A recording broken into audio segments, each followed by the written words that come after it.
संस्थापकाय च धर्मस्य सर्वधर्मस्वरूपिणे अवतारवरिष्ठाय रामकृष्णाय ते नमः। जननीं शारदां देवीं रामकृष्णं जगद्गुरुं पादपद्मे तयो श्रित्वा प्रणमामि मुहुर्मुहुः। नमः श्रीयतिराजाय विवेकानन्दसूरये सच्चित्सुखस्वरूपाय स्वामिने तापहारिणे। આજે 6 એપ્રિલ છે. આ જ દિવસે 1979ના રોજ આપણા નવા મંદિરનું ઉદ્ઘાટન થયું હતું. એની સમર્પણ વિધિ થઈ હતી. સમસ્ત રામકૃષ્ણ મઠ અને રામકૃષ્ણ મિશનના તત્કાલીન 10મા પરમાધ્યક્ષ સ્વામી વીરેશ્વરાનંદજી મહારાજ દ્વારા, જેઓ મા શારદા દેવીના શિષ્ય હતા, ઘણા બધા મંદિરના સમર્પણ સમારોહો જોવાનો લાભ મળ્યો છે. પણ રાજકોટમાં જેવો સમારોહ થયો હતો એની તુલના કોઈની સાથે ન થઈ શકે. અને જેટલા લોકોએ આ સમારોહમાં આવ્યા છે એ લોકો પણ એમ જ કહે છે કે ખરેખર એક અભૂતપૂર્વ એક ઘટના હતી, ન ભૂતો ન ભવિષ્યથી. એ વખતે જે વાતાવરણ તૈયાર થયું હતું, જેટલા લોકો તે દિવસે હતા એ પ્રાંગણમાં, એ લોકોને એમ જ લાગતું હતું કે આપણે કોઈ દિવ્ય લોકમાં પહોંચી ગયા છીએ, આનંદ લોકમાં પહોંચી ગયા છીએ. આનંદ લોક અને દિવ્ય લોક તો આપણે ડિક્શનરીમાં જોઈએ છીએ, પણ એનો અનુભવ થોડાક સમય માટે તે દિવસે બધાને થયો હતો. એવું બધા લોકોએ એના પછીથી કહ્યું છે. એનું વર્ણન થઈ શકે નહીં, વર્ણનાતીત છે. એની થોડી ગ્લિમ્સ દેખાડી શકાય, પણ એ જ ફોટાથી તમને એટલું ખબર પડશે કે શું શું થયું. પણ એ વખતનું જે વાતાવરણ હતું, જે વાઇબ્રેશન હતા, એ વખતનો જે આનંદના સમુદ્ર, આનંદનો સાગર વહી રહ્યો હતો, અને એ વખતે જે બધાને એવી કલ્પના હતી કે આપણે જાણે આનંદ લોકમાં કે દિવ્ય લોકમાં પહોંચી ગયા છીએ, એ જે ભાવના અથવા એ જે એની અનુભૂતિ એ સમજાવી શકાય નહીં. થોડોક પ્રયત્ન કરું છું. એ વખતે એવું થયું કે રામકૃષ્ણ આશ્રમ રાજકોટની ગોલ્ડન જ્યુબિલી પણ સાથે જ ઉજવવામાં આવી. 1927માં રામકૃષ્ણ આશ્રમ રાજકોટની સ્થાપના થઈ હતી રાજકોટમાં, અને એને તો 50 વર્ષથી વધારે થઈ ગયા હતા. હવે આપણે 2027માં શતાબ્દીની ઉજવણીના પ્રયત્નો કરીએ છીએ. 2027થી 2028 એક વર્ષ સુધી કાર્યક્રમો રહેશે. એ બધા એની આપણે ચર્ચા અત્યારે ચલાવી રહ્યા છીએ અને તૈયારી કરી રહ્યા છીએ. પણ ત્યારે ગોલ્ડન જ્યુબિલીને થોડુંક વધારે સમય થઈ ગયો, તો તેમ છતાં એ લોકો કહ્યું કે આટલા બધા સાધુઓ આવશે ત્યારે એક સાથે ગોલ્ડન જ્યુબિલી પણ ઉજવવામાં આવે. તો 6 એપ્રિલ 1979ના દિવસે આ સમર્પણ સમારોહ હતો. રામનવમી હતી 5મી તારીખે, પણ કંઈક એવું કંઈ હતું મુહૂર્તને કારણે કે રામનવમી 5 તારીખે હોવા છતાં પણ એ 6મી તારીખે એ કરવું પડ્યું હતું, કારણ કે સવારના કદાચ મુહૂર્ત નહોતું મળતું. જે કંઈ હોય તો 6મી તારીખે 10મી હોવા છતાં પણ એ બધાનો ઓપિનિયન લીધા પછી જે મોટા મોટા સિનિયર સ્વામીજીઓ અને બીજા લોકો જે આ બધામાં જાણે છે એ લોકોનો જ્ઞાન પ્રતિ કરી, એ લોકોની કન્સલ્ટ કરીને પછી આ તારીખ નક્કી કરવામાં આવી હતી. એટલે 5 એપ્રિલથી લઈને 12 એપ્રિલ સુધી સ્વર્ણ જયંતિ સમારોહ પાણી સાથે જ ઉજવવામાં આવ્યો. અને દેશ વિદેશથી ઘણા બધા સ્વામીજીઓ આવ્યા હતા. ખાસ કરીને શિકાગોથી સ્વામી ભાષ્યાનંદજી માત્ર પોતે જ નહીં, મોટા ભક્તોની આખી ફોજ લઈને આવ્યા હતા ત્યારે. અને ત્યારે સિનિયર સ્વામીજીઓ, જવલ્લે જ કોઈ સિનિયર સ્વામીજી એવા હશે કે જેમને અહીંયા નહીં આવ્યા હોય. કારણ કે પૂજ્ય આત્મસ્થાનજી મહારાજ એ 1975 સુધી જ અહીંયા હતા. પછી તો તેઓ બેલું મઠમાં આસિસ્ટન્ટ જનરલ સેક્રેટરી થઈને ગયા હતા. ત્યારે મંદિર લગભગ પૂરું થવાની અણી પર હતું. પછી સ્વામી વિવેકાનંદજી આવીને મંદિર પૂરું કર્યું. પણ સમારોહની વાત હતી ત્યારે વારંવાર વીરેશ્વરાનંદજી મહારાજ એમને મોકલતા કે તમે જઈને જુઓ તૈયારી કેવી છે. છેવટે તો આત્મસ્થાનજી મહારાજ 15-20 દિવસ પહેલાં આવી ગયા અને એ જ જાણે કે CEO બની ગયા ને એ જ બધું ઓર્ગેનાઇઝ કરવા માંડી ગયા. હવે એ જ્યારે અહીંયા હતા ત્યારે એમને એટલા બધા સ્વામીજીઓ પરિચિત હતા અને એટલા બધા એમને બધાના એ પ્રિય હતા કે કોઈ એને ના પાડી શકે એવું નહોતું. કેટલા બધા સ્વામીજીઓ જે ક્યાંય બહાર નહોતા ગયા એ મહારાજના કહેવાના પણામાં આવ્યા. ફોર એક્ઝામ્પલ દયાનંદજી મહારાજ કોઈ દિવસ બહાર જાય નહીં. શિશુ મંગલની જેમણે સ્થાપના કરી અને શિશુ મંગલમાં જ રહેતા, શિશુ મંગલની બહાર પગ નહોતા મૂકતા. એ દયાનંદજી મહારાજ મા શારદાના શિષ્ય હતા. આમ કહીએ તો સ્વામી માધવાનંદજી મહારાજના ભાઈ અને સ્વામી વીરેશ્વરાનંદજીના પરમ મિત્ર. એ દયાનંદજી મહારાજ કોઈ દિવસ બહાર ન જાય એ પણ આવ્યા હતા. ભરત મહારાજ કોઈ દિવસ બેલુમઠની બહાર જાય નહીં. ભરત મહારાજ એ પણ માના શિષ્ય સ્વામી અભયાનંદજી મહારાજ, એને પણ મહારાજ લઈ આવ્યા. લોકેશ્વરાનંદજી મહારાજ એ વખતે ઇન્સ્ટિટ્યૂટ કલ્ચર ગોલપાર્કના હતા. બુધાનંદજી મહારાજ દિલ્હીના, ત્રિવિક્રમાનંદજી મહારાજ વૃંદાવનના, શ્રીધરાનંદજી મહારાજ ત્યારે લખનૌના ઇન્ચાર્જ હતા, અત્યારે હવે સિડનીમાં ઓસ્ટ્રેલિયામાં ઇન્ચાર્જ છે. 97 યરની એમની ઉંમર છે, 97 વર્ષની ઉંમર છે એવા શ્રીધરાનંદજી મહારાજ. અને 10th પ્રેસિડેન્ટ તો હતા જ, રામકૃષ્ણ મઠ મિશનના 10th પ્રેસિડેન્ટ માના શિષ્ય સ્વામી વીરેશ્વરાનંદજી મહારાજ એમના હાથેથી થયું હતું.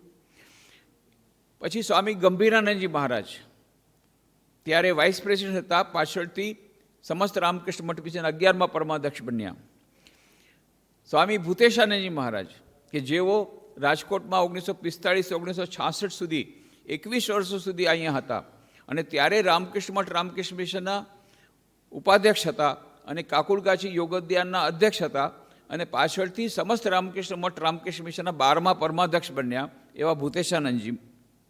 સ્વામી રંગનાથાનંદજી આખા વિશ્વમાં પ્રખ્યાત એવા એ પ્રવચનકાર, એવા રંગનાથાનંદ જેમણે 17 વર્લ્ડ ટૂર કર્યા હતા, કલ્ચરલ એમ્બેસેડર ઓફ ઇન્ડિયા, એવા રંગનાથાનંદ મહારાજ જેઓ પાછળથી સમસ્ત રામકૃષ્ણ મઠ રામકૃષ્ણ મિશન 13મા પરમાધ્યક્ષ બન્યા. સ્વામી ગહનાનંદજી મહારાજ જેઓ ત્યારે રામકૃષ્ણ મિશનના અસિસ્ટન્ટ સેક્રેટરી હતા, જેઓ પાછળથી સમસ્ત રામકૃષ્ણ મઠ રામકૃષ્ણ મિશન 14મા પરમાધ્યક્ષ બન્યા. સ્વામી આત્મસ્થાનજી મહારાજ એ તો પહેલાં અહીંયા હતા જ 1966થી 1975 સુધી, અને ત્યારે રામકૃષ્ણ મિશનના અસિસ્ટન્ટ જનરલ સેક્રેટરી હતા અને પાછળથી સમસ્ત રામકૃષ્ણ મઠ રામકૃષ્ણ મિશનના 15મા અધ્યક્ષ બન્યા. આ બધા હતા. પછી સ્વામી આત્માનંદજી એ રાયપુરથી આવ્યા હતા. હિરણ્મયાનંદજી બોમ્બેથી આવ્યા હતા. અને પૂજારીમાં હિતાનંદજી મહારાજ સૌથી મોટું નામ છે, જેઓ મહાપુરુષ મહારાજના શિષ્ય. પૂજાની ચોપડી પણ એમણે જ લખેલી છે અને કોઈ પણ પૂજા વિશેનું કોઈ પણ હોય તો સૌથી મોટા સલાહકાર જો કોઈ હોય તો એ સ્વામી હિતાનંદજી મહારાજ પોતે આવ્યા હતા. અને સુલભાનંદજી મહારાજ પણ સિનિયર મોસ્ટ પૂજારી આખા રામકૃષ્ણ મઠ મિશન એ વખતના, એ પોતે પણ આવ્યા હતા અને એમણે જ પૂજા કરી હતી.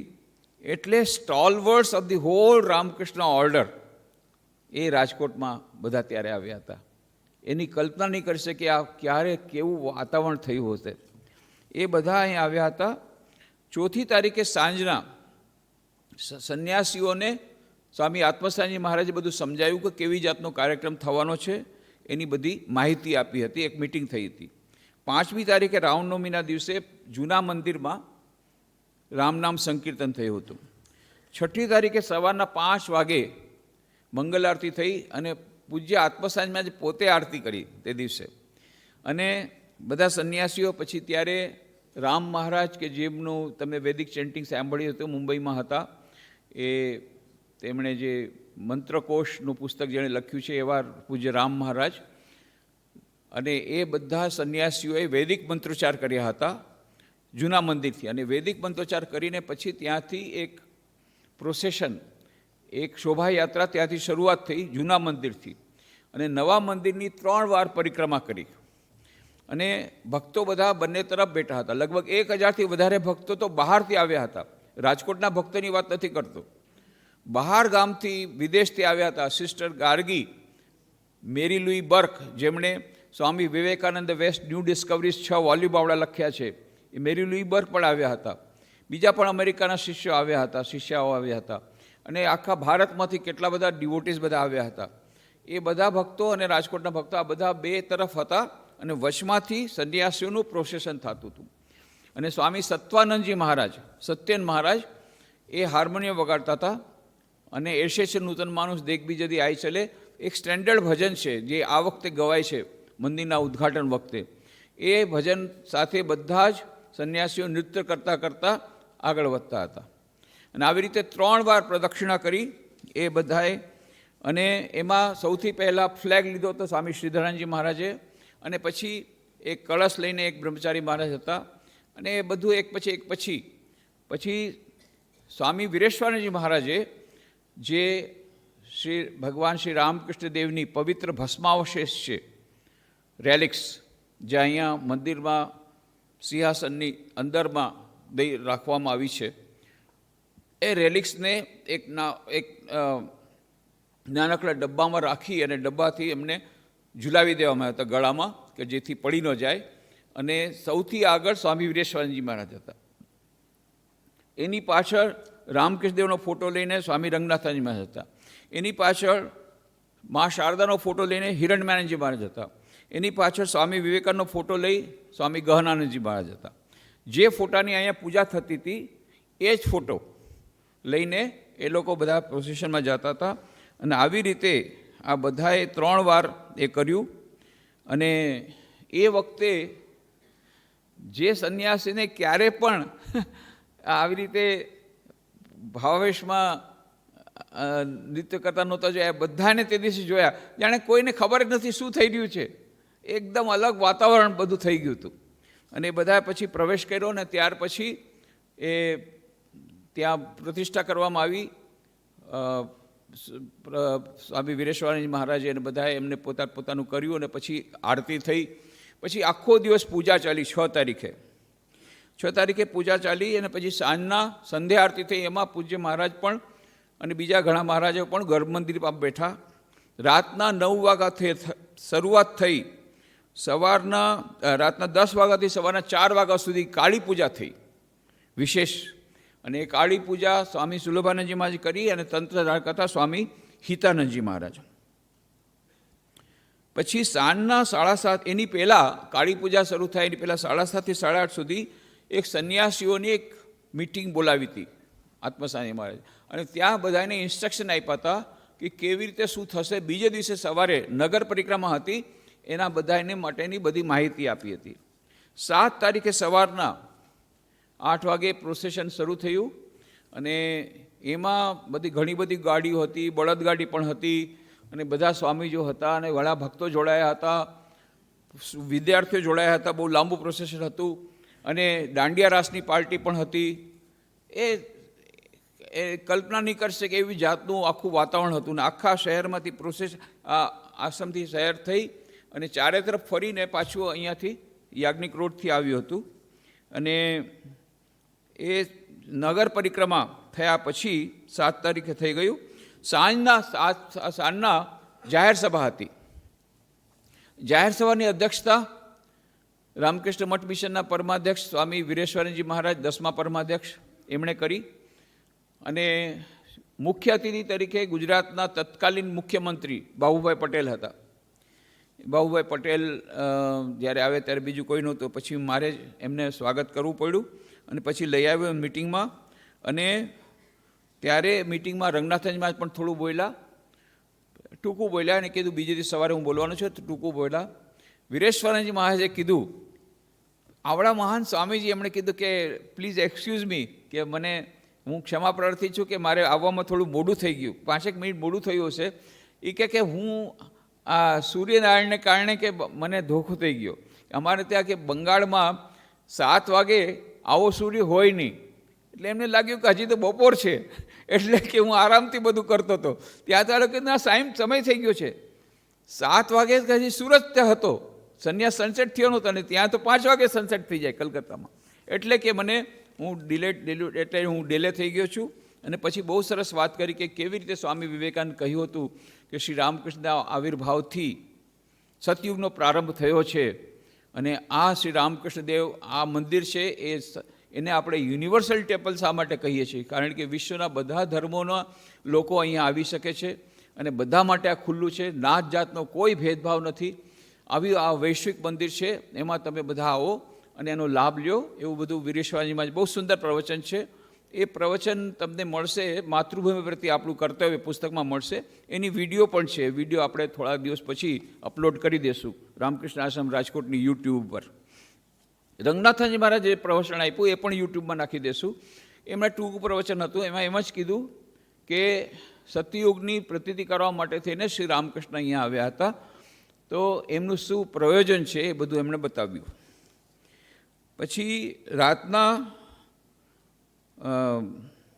ફટાકડા પણ ફોડવામાં આવ્યા હતા, અને 9 વાગે સ્વામી આત્માનંદજી મહારાજે શ્રી રામ ઓર શ્રી રામકૃષ્ણ હિન્દીમાં પ્રવચન આપ્યું હતું. 8મી તારીખે સ્વામી રંગનાથનજી અને સ્વામી ભાષાનંદજીના પ્રવચન હતા સવારના, અને પછી સ્વામી આત્મસ્થાનજી મહારાજ એમણે અધ્યક્ષતા કરી હતી 8 તારીખના સવારની મિટિંગનું. અને 9 તારીખે બધા સાધુઓ ગયા હતા લીમડીમાં, જે છબીલભાઈ શાહ, જેને રામકૃષ્ણવાલા કહીને સ્વામી આત્મસ્થાનજી મહારાજ એમને નામ આપ્યું હતું, રામકૃષ્ણવાલા. રામકૃષ્ણદેવના અનન્ય ભક્ત હતા એટલા માટે. તો એ છબીલભાઈ શાહ એમના નિમંત્રણને માન આપીને બસ ભરીને બધા સંન્યાસીઓ ત્યાં લીમડી ગયા હતા. પૂજ્ય વીરેશ્વરજી મહારાજ પણ ત્યારે ગયા હતા. અને પછી 9 તારીખે સાંજના એક જાહેર સભા થઈ, જેમાં પૂજ્ય ભૂતેશાનજી મહારાજે અધ્યક્ષતા કરી. અને પછી એના પછી એક બીજો કાર્યક્રમ રાષ્ટ્રીય શાળામાં હતો, ત્યાં બધા ગયા. 10 તારીખે મંત્ર દીક્ષા હતી. કદાચ તમારામાંથી ઘણા લોકોએ 10મી તારીખે મંત્ર દીક્ષા લીધી હશે. અને બાકી સંન્યાસીઓ બધા સોમનાથ ગયા. પછી કેટલાક લોકો સ્વામીજીઓ પછી પાછળ જવાનું શરૂ કરી દીધું. જુથિકા રોય એમણે પેન્ડોલમાં ભજન ગાયા. જુથિકા રોય તમને ખબર હશે, બંગાળના સુપ્રસિદ્ધ, બંગાળના જ નહીં આખા દેશમાં પ્રખ્યાત છે જુથિકા રોય. એ જુથિકા રોય ભજન ગાયા પેન્ડોલમાં 7:30 થી 8:30 સુધી સાંજના. અને આખો દિવસ શ્રીમદ ભાગવતનો પાઠ થયો. મનોહરલાલજી મહારાજે એ ભાગવત કર્યું. અને 9 વાગે રાતના 10 તારીખે ધ્રુપદ ધમાર, ઇન્દોરથી પવાર બ્રદર્સની પાર્ટી આવી હતી, બહુ સુંદર ધ્રુપદ ધમાર, એનો કાર્યક્રમ હતો. વચમાં હજી એકવાર રાતના હજી કાર્યક્રમ હતો, કુમાર ગંધર્વ, એમનો પણ કાર્યક્રમ હતો. પછી 11 તારીખે પૂજ્ય વીરેશ્વરજી મહારાજ અને પૂજ્ય ભરત મહારાજે મળી અને ઉદ્ઘાટન કર્યું દરિદ્રનારાયણ સેવાનું. ગાંઠિયા અને લાડવાના પહાડ, અને આખો દિવસ હજારો લોકોને ત્યારે ગાંઠિયા અને લાડવા દરિદ્રનારાયણની સેવા કરવામાં આવી. પછી સાંજના પાછું મંદિરમાં આરતી, પછી જુથિકા રાયના મંદિરની અંદર ભજન થયા. તો આવી રીતે પછી આ જે કાર્યક્રમ થયો સ્વર્ણ જયંતિ અને શાસ્ત્રાર્થ મંદિરના ઉદ્ઘાટનનો, એનું વર્ણન શક્ય નથી, પણ એક અદ્ભુત વાતાવરણ ત્યારે સર્જાઈ ગયું હતું. હવે આપણે ઓડિયોવિઝ્યુઅલના માધ્યમથી થોડુંક જોવાનો પ્રયત્ન કરીએ. આ નિમંત્રણ પત્ર મોકલવામાં આવ્યું હતું. સ્વામી આત્મસ્થાનજી મહારાજે નિમંત્રણ પત્ર મોકલ્યું હતું. શેના માટે? કે આ મંદિરનું જે જ્યારે પહેલાં ફાઉન્ડેશન થયું, ખાતમુહૂર્ત થયું, એનું આ નિમંત્રણ પત્ર છે. અને એ ખાતમુહૂર્ત પણ રામકૃષ્ણ મઠ મિશનના 10મા પરમાધ્યક્ષ સ્વામી વીરેશ્વરજી મહારાજે કર્યું.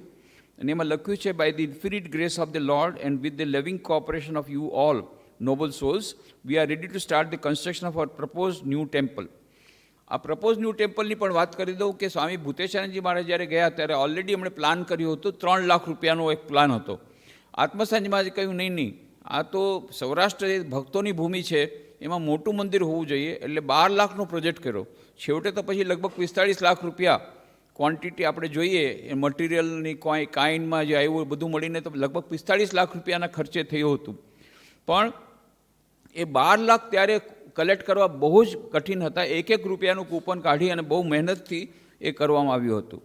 આ એનું બેકગ્રાઉન્ડ છે, કેવી રીતે કેટલી મહેનતથી કેટલા વર્ષો પછી આ મંદિર થયું. તો એની પહેલાં એમાં લખ્યું છે Shrimad Swami Vireshwaranandji Maharaj, president Ramakrishna Math and mission will kindly lay the foundation stone of this edifice of universal love and faith on Monday at 10 a.m., the 16th August in the Ashrama campus. We most cordially invite you to participate in the solemn function. Yours in the Lord, Swami Atmasthanand, President. ત્યારે એમણે આવો perspective plan કરી અને સ્વામી આત્મસ્થાનંદ પોતાની ઓફિસમાં રાખ્યો હતો એક કાચમાં મોડેલ કે આવી જાતનું મંદિર બનશે એમ કરીને બધાને અપીલ કરતા હતા અને અપીલ પણ છાપી હતી અને કૂપન પણ બહાર પાડ્યા હતા ડોનેશન કલેક્શન માટે. ત્યારે આત્મસ્થાનજી મહારાજ છે જમણી તરફ અને ડાબે દેખાય છે વીરેશ્વરાનંદજી મહારાજ. આ ફાઉન્ડેશન લઈ માટે નીચે બેઠા છે, તેઓ ખાતમુહૂર્ત કરી રહ્યા છે. હવે ઠેક બહુ ઊંડે સુધી નીચે જવું પડ્યું હતું પૂજ્ય મહારાજશ્રીને. હવે નીચે ખાડાની પાસે બેસી અને પૂજા પાઠ કરાવી રહ્યા છે. બધું ઘણી બધી લાંબી વિધિ ચાલી અને એમાં અંદરમાં એક તામ્રપત્ર, એક સંસ્કૃતમાં છે અને એક ગુજરાતીમાં છે. આ તામ્રપત્ર એ મંદિરની સાવ નીચે જે ભૂમિપૂજન થયું છે એ જગ્યાએ નાખવામાં આવ્યા છે. એ તામ્રપત્રમાં લખ્યું છે, જનસમાજના શીલની રક્ષા વૃદ્ધિ અને માટે પ્રબોધેલી ભવતારિણી ધર્મ અને જીવન વગેરે ઉપદેશ દ્વારા પરમહંસ શ્રી રામકૃષ્ણ દેવે શોભી રહ્યા છે. આવું બધું બહુ સરસ રીતે આમાં લખ્યું છે. વિક્રમ સંવત 2023ના શ્રાવણ વદ 11ને સોમવારે ઈસવીસન 1971ના ઓગસ્ટ માસની 16મી તારીખે આ પાવનકારી વિધિ પરિપૂર્ણ થઈ. શ્રી રામકૃષ્ણાર્પણ અમસ્તુ સંસ્કૃતમાં છે અને ગુજરાતીમાં છે. આ તામ્રપત્ર મંદિરને નીચેના બહુ ઊંડામાં રાખેલી છે, એટલે ભવિષ્યમાં પણ કોઈ પણ પેઢીને ખબર પડે કે આ કઈ તારીખે થયું હતું અને શા માટે થયું હતું. આ પૂજ્ય મહારાજશ્રી એના પછી છેલ્લે પ્રાર્થના કરી રહ્યા છે, વિધિ પતાવી રહ્યા છે. પૂજ્ય આત્મસ્થાનજી ત્યારે મોડેલ બતાવી રહ્યા છે કે આવી જાતનું મંદિર બનશે. હવે થોડાક જૂના ફોટા બતાવી દઈએ. ત્યારે રામકૃષ્ણ આશ્રમ રાજકોટ કેવું આ જૂનું મંદિર ત્યારે દેખાતું હતું એવું. આ જૂનું ડિસ્પેન્સરી છે, જૂની દવાખાનું. હવે ત્યાં પબ્લિકેશન આપણું વિવેકાનંદ પબ્લિકેશન સેન્ટર આવી ગયું છે. આ જૂની લાઇબ્રેરી છે, વિવેકાનંદ બુક વર્લ્ડ થઈ ગયું છે, લાઇબ્રેરી ઉપર ચાલી ગઈ છે. Photos of temple consecration ceremony on 6 April 1971. જો મેં જેમ કહ્યું એમ સ્વામી અકાવાનંદજી મહારાજ સૌથી પહેલાં જમણે, પછી એના પછી આત્મસ્થાનજી મહારાજ, પછી સુલભાનંદજી મહારાજ, એમણે હાથ પકડ્યો છે. સ્વામી વીરેશ્વરાનંદજી મહારાજ જેના ઉપર છત્રી છે, અને વીરેશ્વરાનંદજી મહારાજે જે પવિત્ર ભસ્માવશેષ એમણે પોતાના ગળામાં લટકાવ્યા છે. વ્યોમાનંદજી મહારાજ અને ભૂતેશાનંદજી મહારાજ. આ પ્રોસેશન ચાલી રહ્યું છે. આ પૂજ્ય મહારાજશ્રી આ રેલિક્સ લઈ અને પ્રોસેશનમાં સૌથી આગળ છે. આ પ્રોસેશન ચાલી રહ્યું છે. ત્યારે મંદિરની સામે એક હોજ હતો, આ હોજ છે. ત્યાં પછી હવે અત્યારે તો એ હોજ નથી.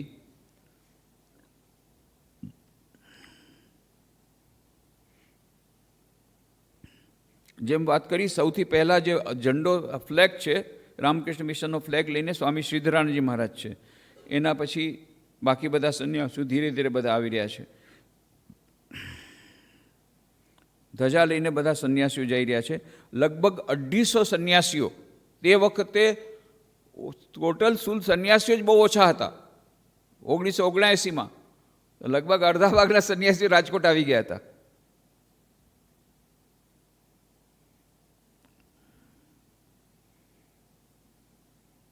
આ સ્વામી શ્રીધરાનંદજી, બાજુમાં સ્વામી આત્માનંદજી, અને અહીંયા બધા સંઘ પૂકી રહ્યા છે. અને પાછળમાં જે 3 છત્રી છે એ રામકૃષ્ણદેવ, શારદાદેવી, સ્વામી વિવેકાનંદ, અને એક છત્રી રેલિક્સની. આ જો ભક્તો બંને તરફ છે અને વચમાંથી આ પ્રોસેશન બહાર થઈ રહ્યું છે અને સંન્યાસીઓ બધાએ નૃત્ય કરી રહ્યા છે. આ મંદિરની ચારે તરફ પરિક્રમા થઈ રહી છે. આ સ્વામી ગહનાનંદજી મહારાજ, સ્વામી વિવેકાનંદનો ફોટો લયા છે. આ બધું જો આ જે પ્રોસેશન ચાલી રહ્યું છે, આ જે હાર્મોનિયમ લઈને જે છે એનું એ સત્યન મહારાજ, સ્વામી સત્વાનંદજી મહારાજ ત્યારે બનારસના અધ્યક્ષ હતા. કોઈ પણ મંદિર ઉદ્ઘાટન હોય તો એમને બોલાવવામાં આવતા. એને બહુ સરસ રીતે ભજન ગાતા ને બધાએ નાચી નાચીને એ નૃત્ય કરતા એસે છે નૂતન માણસ દેખ બી જદી આઈ ચલે. આ બધા સંન્યાસીઓ ધ્વજા લઈને જાય છે પાછળ પાછળ.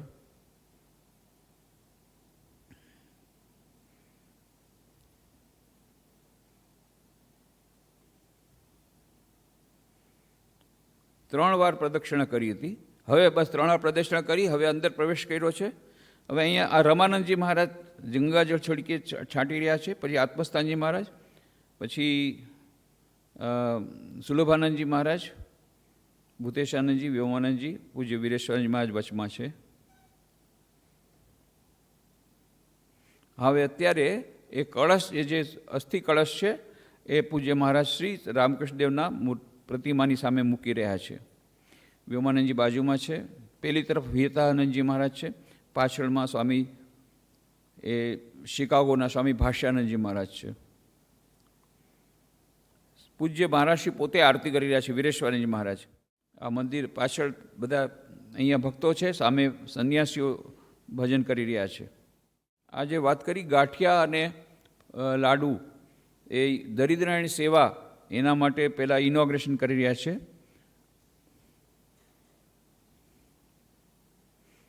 આ જમવાનું કેટલી આઈટમ હતી ખબર પડશે.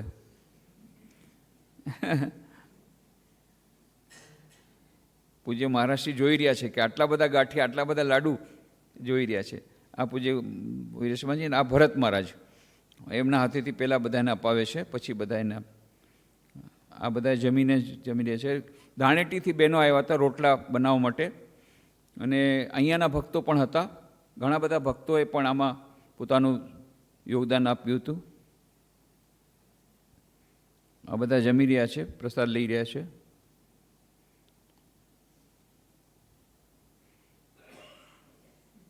પૂજ્ય મહારાજશ્રી બધાને પ્રસાદ આપી રહ્યા છે. આ યજ્ઞશાળા બની હતી. એક દિવસ પહેલાં યજ્ઞશાળામાં બધી વિધિ થઈ હતી. આ યજ્ઞશાળાની બાજુમાં બધા ભક્તો,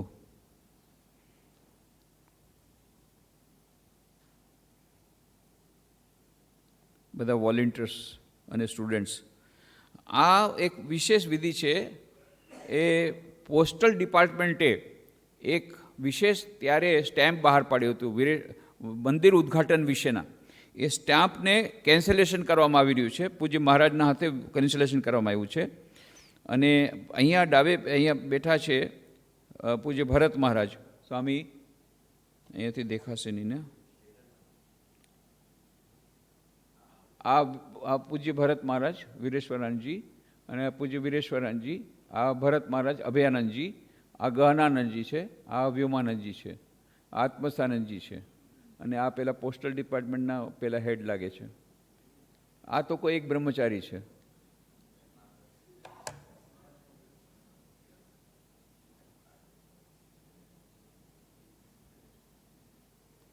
આ તમે જુઓ કેટલી બધી ભીડ હતી.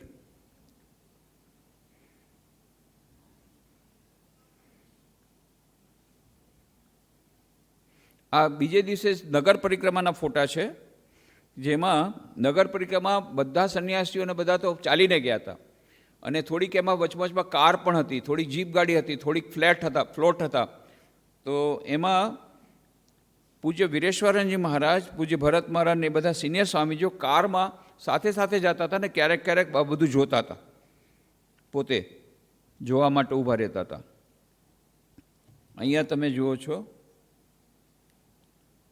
આ પૂજ્ય વીરેશ્વરજી મહારાજ અને પૂજ્ય ભરત મહારાજ, ગહનાનંદજી મહારાજ, વ્યોમાનંદજી મહારાજ, એ બધા સિનિયર સ્વામીજીઓ.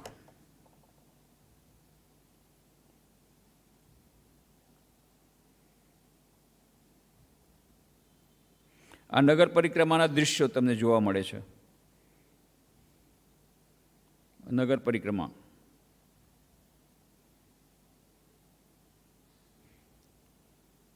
આ બળદગાડી મેં કહ્યું, નવરમાં બળદગાડી પણ હતી. દાંડિયા રાસની પાર્ટી હતી સાથે. આ બધા ફ્લોટ્સ છે, આવી બધી ગાડીઓ ફ્લોટ્સ છે, ને બેનર્સ પણ સાથે સાથે છે.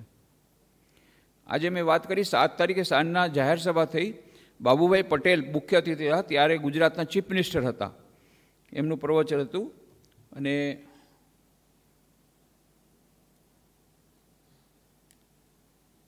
આ બાબુભાઈ પટેલ છે, ચીફ મિનિસ્ટર ત્યારના ગુજરાતના, વીરેશ્વરજી મહારાજ, આત્મસ્થાનજી મહારાજ, ભરત મહારાજ, અભયાનંદજી મહારાજ. 7 તારીખે સાંજની જાહેર સભા.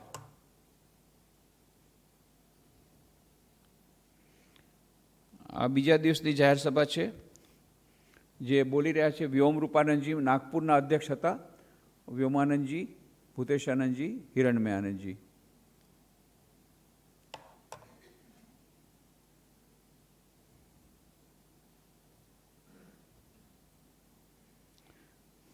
વૈદિક મંત્રોચ્ચાર બધા સ્વામીજીઓ કરી રહ્યા છે. પૂજ્ય રંગનાથાજી મહારાજ પ્રવચન આપી રહ્યા છે. આત્માનંદજી મહારાજ પ્રવચન આપી રહ્યા છે. વ્યોમાનંદજી પ્રવચન આપી રહ્યા છે. આ બધી ત્યારે જો કેટલી બધી ભીડ હતી, કેટલા બધા ભક્તો હતા. આમાં તમને ઘણા બધા ભક્તો જોવા મળશે. આ અમેરિકાથી આવ્યા હતા બેન, અને એની પાછળ જ મેરી લુઈ બર્ક છે. મેરી લુઈ બર્ક.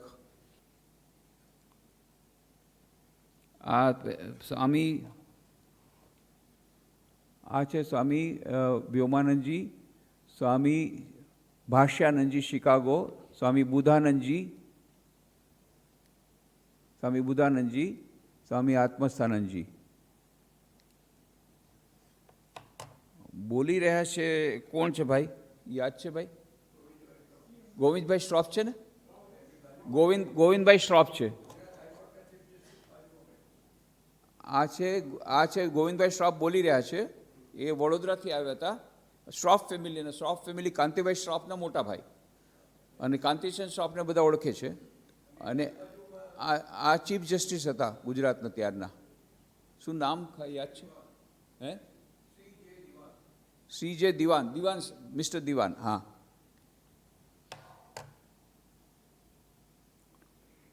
આ ગોવિંદજીભાઈ શ્રોફ અને સ્વામી રંગનાથાનંદજી.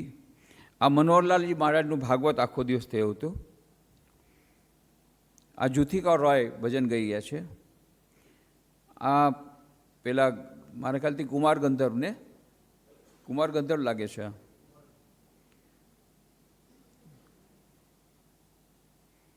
આ લીમડીનો ફોટો લાગે છે, કારણ કે પૂજ્ય વીરેશ્વરજી મહારાજ, અભયાનંદજી મહારાજ, ભૂતર ભરત મહારાજ, વ્યોમાનંદજી, પાછળ છે સીટી શાહ, છબીલભાઈ શાહ.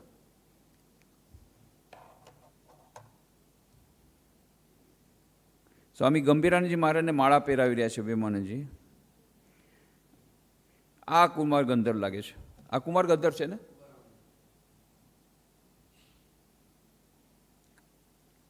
આ પણ પિંગળસિંહભાઈ ગઢવી છે કે નહીં?